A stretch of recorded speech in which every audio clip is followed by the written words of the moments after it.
Kuda nyonglang ya ganepe kaya ganepe belok barang ya mlebune kuda nyonglang. Sindrom mlebune ya kuda nyonglang kuwi penak banget. Oh, berarti nek kudu manggung ya kudu nek gelem nek kersa dibablaske kuda nyonglang dene ora ya. Ora masalah, ora apa-apa. Nek kira-kira kudu manggung bablaske kuda lumping iso ora. Nletak bathukmu kuwi kok. Kuda nyonglang kok kuda lumping ora.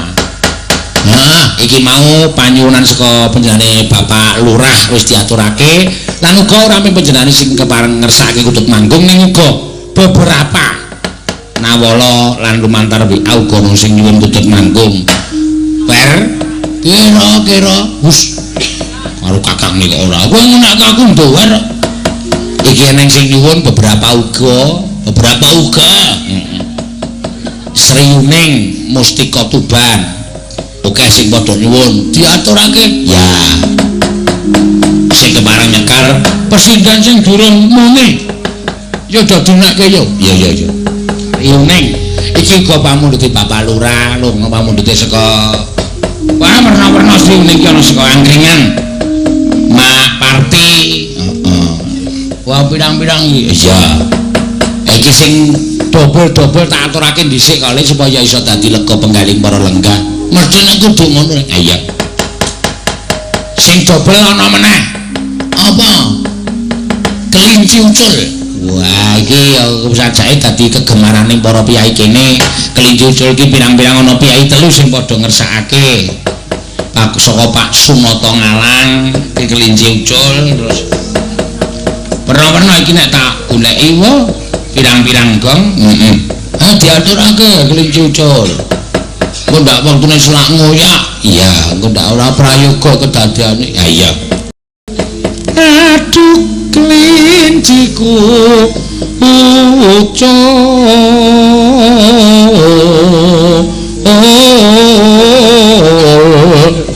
ngalor ngidul tepung grang sapa bang gendiko sing milih. Aku arep milih Mbak Yuku pinggir dhewe sing urung nyuwara suwe. Oh iya. Men diaturake.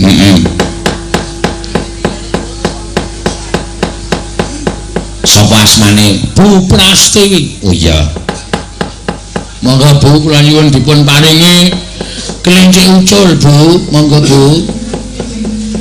Iya, wah kok kaya sopan banget kowe. Dan kelinci ucul aja ucul kayak banget gimana ya Kang. Apa itu nanda langgam lebokin dangdut ora bakal kepiye-kepiye iya iki tak urutke mbaka suwiji kae iki kabeh wis buntas tatas kari siji sing urung diaturake apa gembus asmara Gubuk Asmara kok senengane ora. Penyanyinya diganti. Oh iya penyanyinya diganti lah. Sapa sing keparengan nyekar Gubuk Asmara? Mbak Rido. Ya. Mbak Rido saka ben nyekar Gubuk Asmara. Ya Mbak, gentenan men ora ikan terus. Ya. Buke ikan nanti ambiar sekarang bar ngematke jam jam 3 enek ayo engko ndak salah entek wektune lakone ora kecekel ya Kang aku tak matur Bapak Semar ya nek matur nah aku dikongkon ora matur Bapak Semar dadi dosa ayo diaturke kowe wigatine lek dikongkon entuk-entukane apa engko ndak arep-arep karo Bapak Semar ayo matur wae ayo kula pun entuk ature Bagong samudayanipun pun kula tampa Petruk kendang kamracundang kuntal kaprapal mboten dipun mangertosi wonten pundi dunungipun Petruk Pustaka Jamus Lima Sada diasta sinuwun Dwarawati Kakang Semar mestine Kakang Nyontoko luwih awas ing paningal lamun panjenenganipun ora ngasta wujuding Pustaka Jamus Lima Sada kanthi pawadan napa kemawon sampeyan arepa kumbi arepa selak ning sing gawa pustaka Jamus Klimasada wujude nata Ndarawati mula kanthi pawadanipun kemawon pustaka Jamus Klimasada ilange saka sampeyan mula sampeyan dugiri niki kula wis ngerti nek ajeng pasrah saking kaluputan ning mboten cukup ming pasrah saking kaluputan lah nek sampeyan pasrah sakatahing kaluputan terus Petruk ora ketemu anak kula gudang kula kelangan anak mula Gus dinten sak mangke monggo sakniki kudu sembodo ing samu lir samu barang tegese nek sampeyan wani gelar kudu wani gulung tegese sampeyan sing mbibiti perkara sampeyan kudu iso ngrampungi perkara niki ora duwe niat nata Ndarawati mbibiti marang Kyai Semar Badranaya nggih kula wis ngerti ning Ndara Janaka nggih sumerep sing asta pustaka Jamus Klimasada sinuwun Ndarawati pun ngeten mawon boten sakakean gunem baline pustaka Jamus Klimasada nggih saking sampeyan upama ora bali ya saka sampeyan Petruk teng pundi mang goleki sisan nek Petruk wis mati kuandane mang beto teng mriki kula ruktine sak tataning panembahing Petruk ning nek isih urip syukur mangayu bagya seketi jumuru Ndara Slarekaten prayatna samures eka balik titiyani gandayani trisanya purnama sasi gilar-gilaran ing kalatar milang lintang bima sekti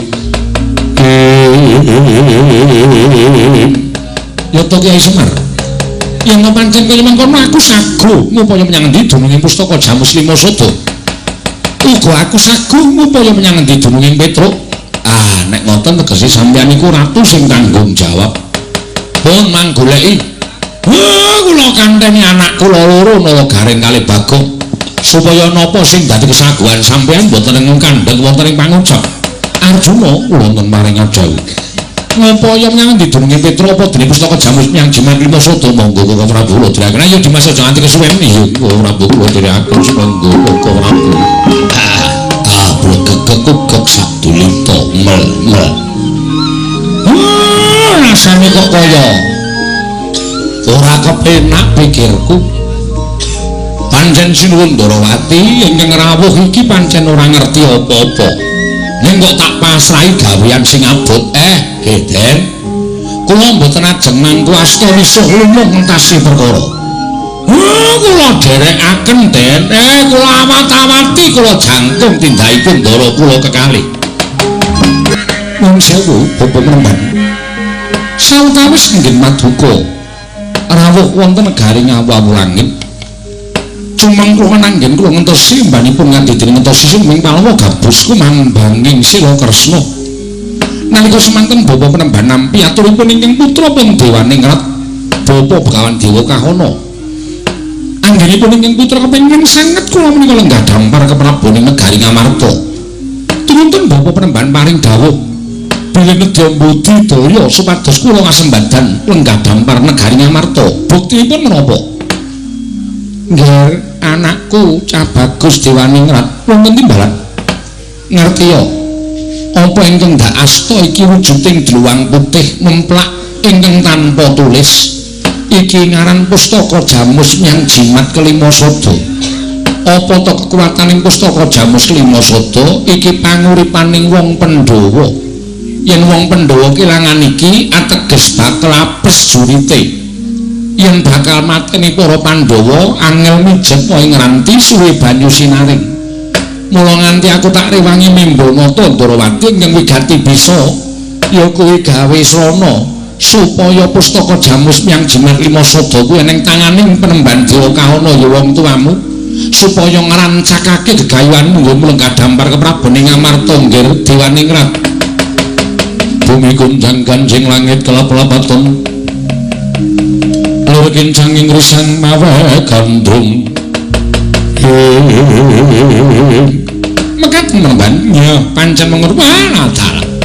Menawi kula mekaten kula ngaturaken panuwun ingkang tanpa pepindhan. Ora usah dadak ngaturake panuwun iki bot-bote abot wong tuwa ingkang tresna kelawan anak. Saiki sirmu piye? Tak turuti nggih anakku cah bagus. Mate wonten dawuh. Kaselakna to ing rasaku pengin nggadhampar ke Prabu Negara Ngamarta. Budhana sangganing para wajabala. Aja ning cicir nderek tindak ing sak bedhae negara Ngamarta. Nggih, suwawi kula dherekaken sinuwun. Ya ta. Ana satria bagus tanpa cacat gawa teja pengawak tirta pamujenar kaya kencana sinanging. Raden kowe sapa? Takon marang aku dhisik ngaku kowe sapa? Nalindra Muda. Ditepungake aku Nalindra ing awal-awalake Prabu Dewaningrat. Prabu Dewaningrat iya. Takon marang aku Raden Janaka. Raden Janaka iya dasar kepara nyata. Nunjung foto tindak ing sinuwun Prabu Dewaningrat ngirit wadyabala segelar sepapan. Niatmu kepiye sinuwun? Bakal tumuju ning negara Ngamarta, malah kepasang yogya katuju ing nginu. Dene Praptaku ning papan kene ketemu karo Raden Janaka. Raden aku tuduhna menyang endi dununging papan negara ing Ngamarta. Pandhawa bakal tak telokake aku bakal dadi ratu ning negara Ngamarta sabab keringkianing Pandhawa wis sedyasta dening bapa Begawan Dewa Kahana ingkang sembada nyidra pusaka pustaka Jamus Nyang Jimat Kelima Sada.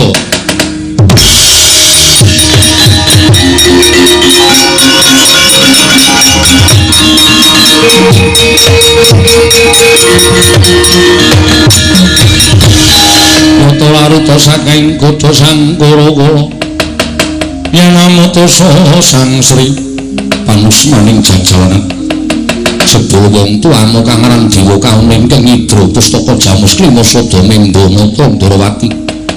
Dewaningrat lekna mripatmu gatena gobokmu. Iki panengah Pandhawa Satru Madukara Raden Janaka. Aku piranganing Pandhawa. Wah, dalah sing edan muni macan keparep.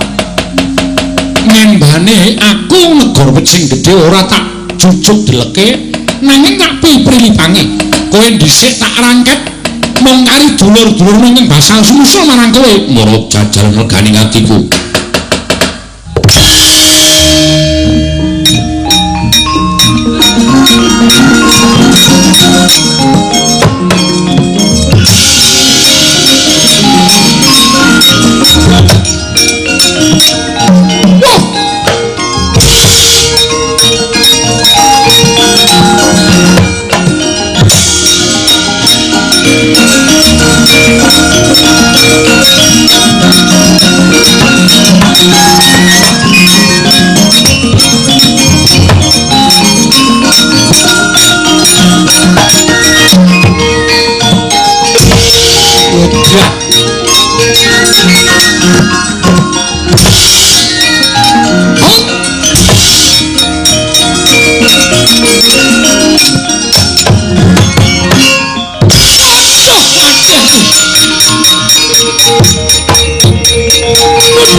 Bapak Menban, menapa ing sampun paduka dawaken menika sedaya goroh. Lho, goroh piye? Panjenengan paring dawuh menawi sampun saged nglembut pustaka Jamus Kelima Sada, Pandhawa mboten gadhah kegiatan. Nyatanipun kula pinanggih kalian pananging Pandhawa Raden Janaka briye. Kegiatanipun ngedapi-dapi dudu tandhemu semira tak tandhani.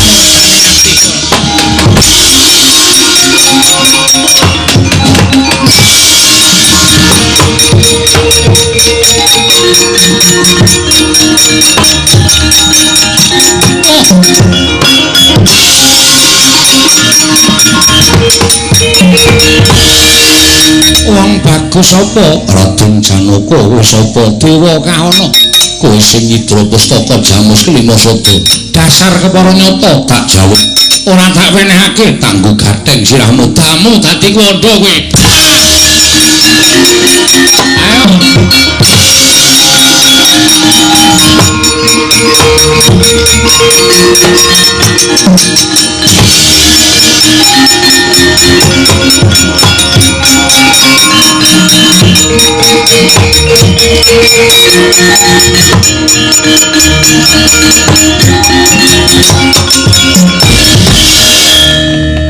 Janaka ini bleduk mangampak-ampak lebur kasaputing angin lak kira kerai banteng karo macan. Lah kok temen Siadi Bandayuda kasinggihan Koko Prabu. Lho, musuhmu sapa? Pandhita ing awah langit nami Begawan Dewa Kahana. Kacariyos menika ingkang Indra Pustaka Jamus Klima Sada. Kok Siadi ora mbudidaya ngrebut Koko Prabu kasektenipun ngedapi-dapi.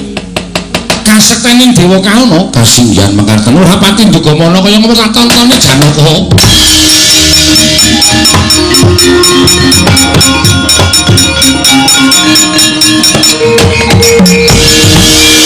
Oh layak.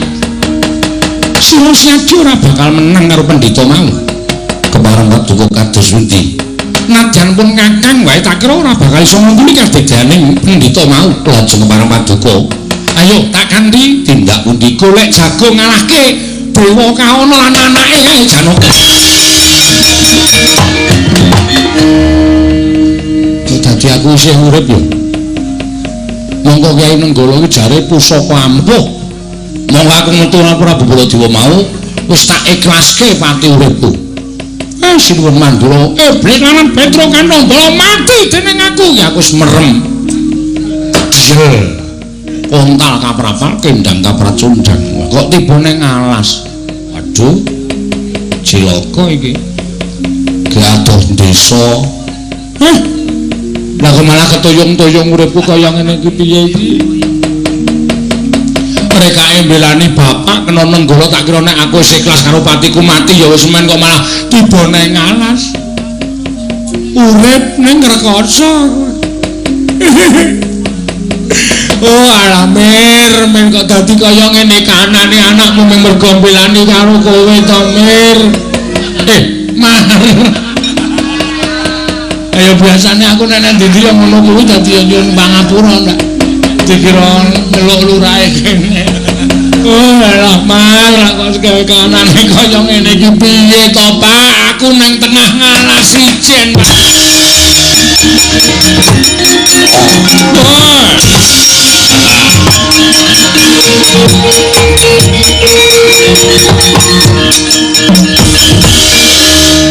Ngandel ora ngalaski papane kewan papane jin ya ora pangu iki bangsane gendruwo Pedro wah kudu tenan Pedrin sampean sinten sampean itu gua alas kene engko mang pateni kula mang mane kula ora iso mulih ora entuk pangan mang pateni pun monggo. Lah kok malah kowe pasrah pati urip. Lah nicene wong sampean tekan iki ajeng napa nek ora ngelih ora bakal tekan kene to sampean wujude buta. Kowe lali karo aku. Sapa ta? Petro kowe tau tate urip karo aku pirang-pirang abad kepungkur. Nalika donya iki durung eneng menungso, anane bangsa ning jin kowe tau urip karo aku. Wow, kalingan aku. Sopo? Jin dan Jun. Ora ngawur. Lah sapa ngaku ora tepung kok? Aku Begawan Solontara. Aku Gandarwa Maya, Gandarwa Raja Bali. Bapak lo? Iya.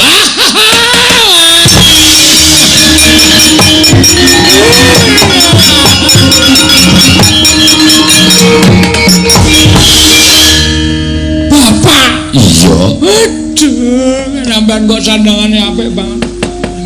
Kula kok dadi kere, Pak. Pancen wis pinesti kudu ngono. Pun pinten abad sampean bisa kali kula? Suwe banget. Wah, wis ora iso diitung. Ayo memper nek kula lali kula pangling. Iya. Sampeyan kok nyandangi api niku sedaya lenggah teng pundi? Ning Kayangan. Wah.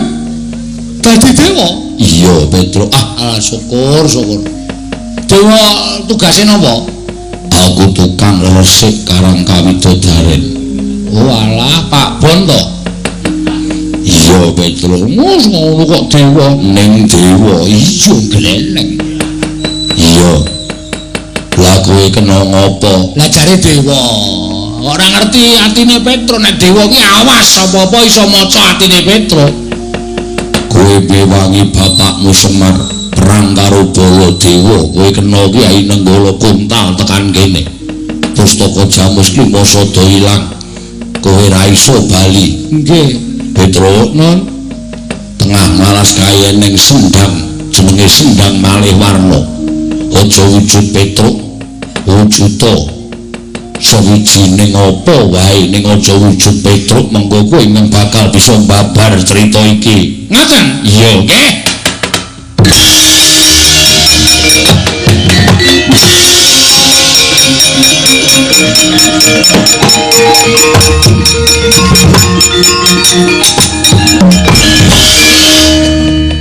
Kok malah dadi wong tuwek, ora dadi wong bagus. Kena kok sing kepencet malah ribet. Dibeling atasi ora ora sapa.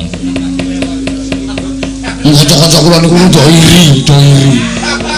Engko terus omajo, oh ngono. Serasa ngenten tuwa ngentene malah penak.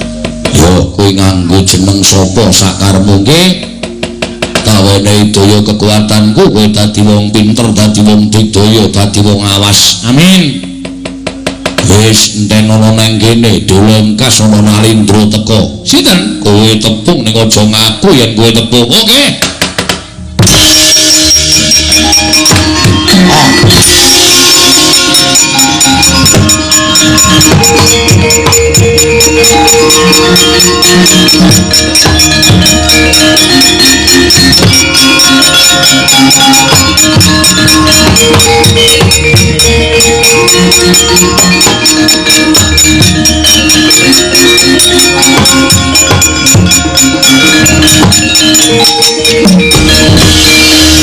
Janapa wong jauh nang tengah ngalas kok ana piyai sepuh sandangane wong nganggo kuliting wit sing gedhe ning katon tak sawang mencorong cahyane iki ora wong bae-bae.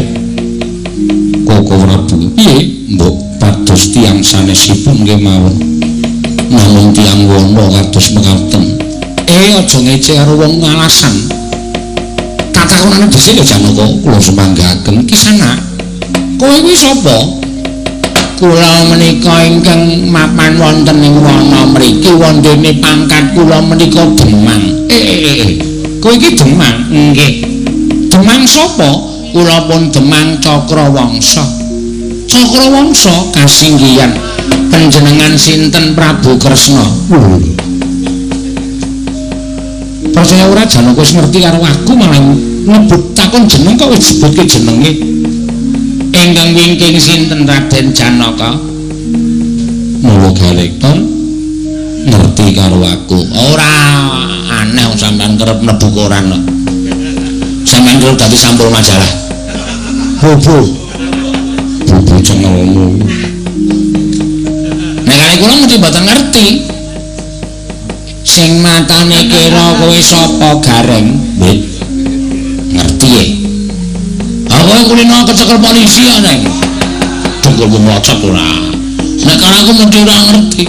Sing matane kaya ndok ceplokan sapa kowe Bagong? Woi lampu tenanipun iki mawon sinuwun di suwun pambantune. Iya Bagong, iya Kresna. Wis.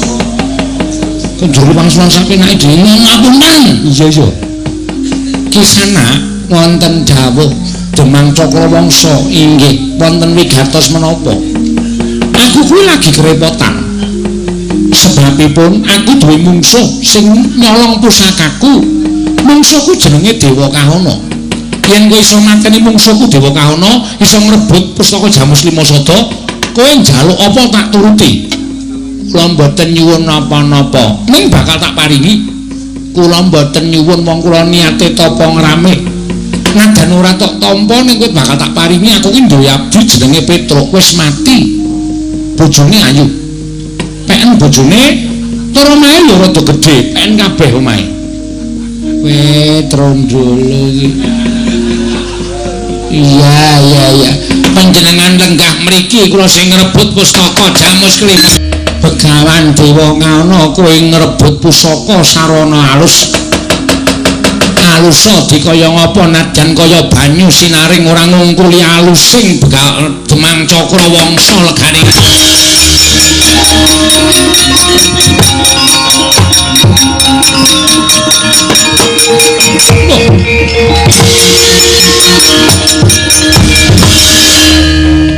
Anak Prabu Dewaningrat kok eneng kene Premban kula menika pendak perang kalah wangsul mlajar kula nyuwun biyantu perang malih kula kawon wangsul malih kula nyuwun biyantu sampeyan ngaten mawon menawi dipun parangaken mbok supados kula menika digdaya pustaka Jamus Lima Sada menika kula ingkang beto dos pundi parang mboten oh nyatane kula ingkang samangke badhe lenggah dampar negari Ngamarta nyonya gawanen nggih cah bagus anak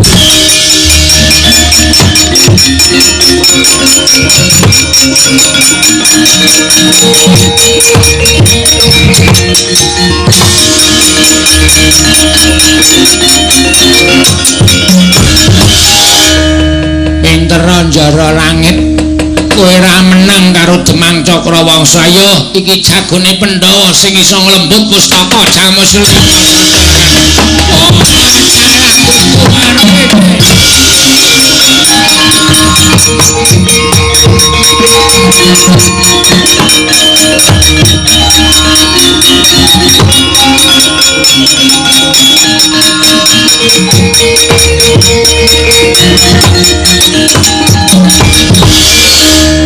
Jagat Bathara kok cepet timen piyambakipun dusta sarana alus kula inggih ginakaken sarana alus iya ya matur nuwun ya Cakrawangsa inggih sinuwun ning tetulung ki aja ketanggungan tetulung ya babar pisan tegesipun Dewa Ngawana saandane pateni kabeh oh inggih ngestaken dawuh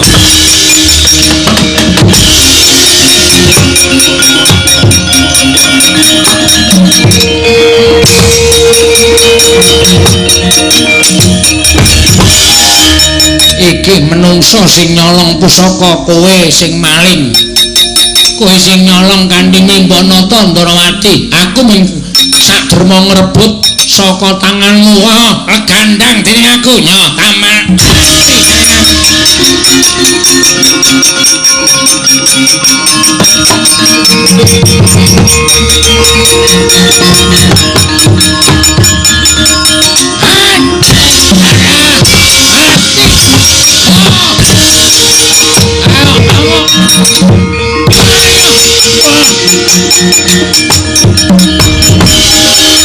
aku tiba ning garasi bajai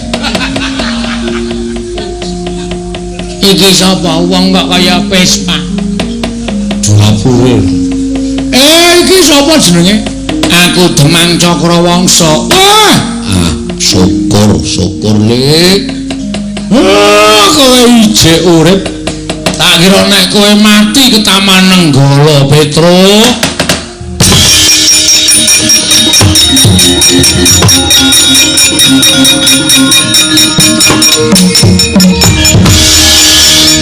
bapak yo pintere aku nganggo sandangan kaya ngono kaya tak kira kowe mati Petro awakku kaya kesetrum terus dadi Petro meneh mbok tak dadi kaya ngono mau Pak dengkulmu mlocot kowe iki wis ngucapke syukur ora mati saka Nyai Nenggala nggih mungsuhe sapa kok kowe tiba saka ngantariksa Begawan Dewa Kaana sing nyidra pusaka Jamus Lima Sada karo anake jenenge Dewaningrat minggir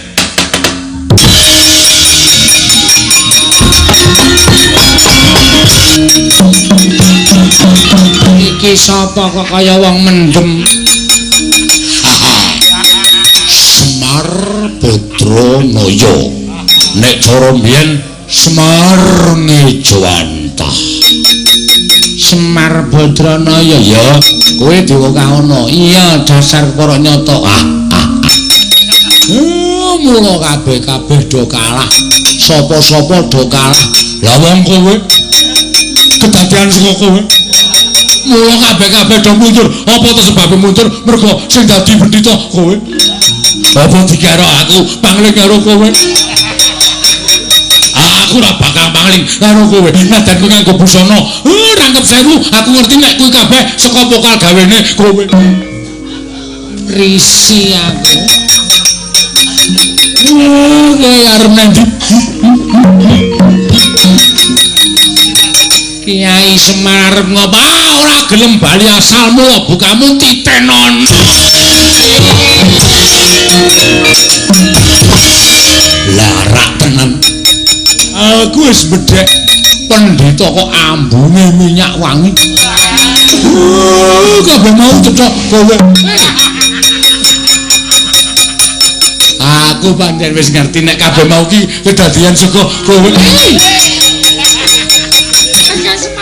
Nekel ora tak tekate ora kelak. Kowe pancen iblis kowe. Dadi pendhita barang ngrebut pustaka Jamus kelima. Ayo bali. Inggih ayo bali.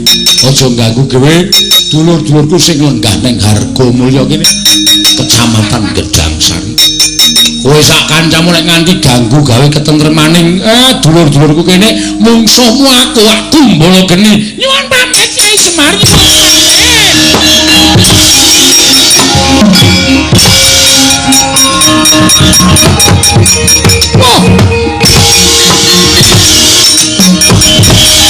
Iki sapa iki? Ana wong keclometan kaya ngene rupane.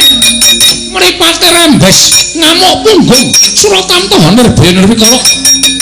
Wong tuaku Bapa Dewa Kauna wae sirna margalayu saka tangan wae.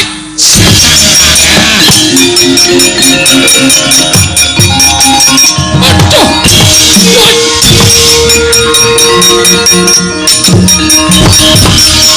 Dewa Srani. Nuntutke mbokmu kowe. Inggih. Siwa Semar kula nderekaken Kanjeng Ibu Mawa. Pados tedaning baju barat. Mulih. Inggih Siwa inggih. Ora bali. Ora dalah nguncalke sikil bantre ora jamak-jamak. Ora bali sak wadya balamu mungsuhe Semar obong kabeh. Inggih, kula nyuwun pamit Siwa kula.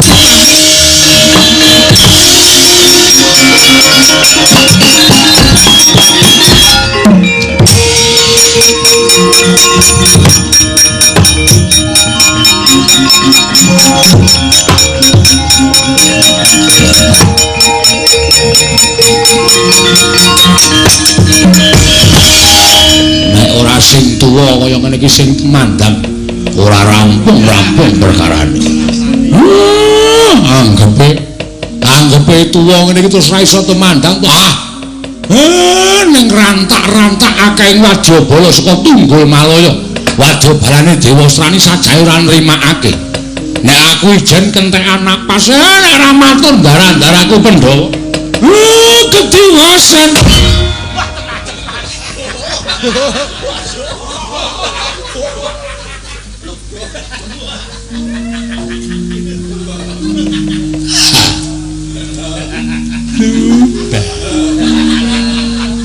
Aidan dipol tuwekan mlaku ragu mripat. Ono apa? Sampeyan kok malah pun tekan riki? Aku ngerti yen pustaka Jamus Limasada bakal bali. Nggih.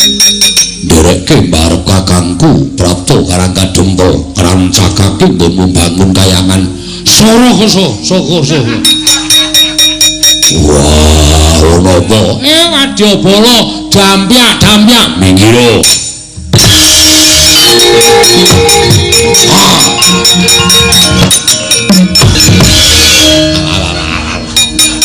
Ayo, Ratu Gustiku, kowe ra cokot tugel sikilmu.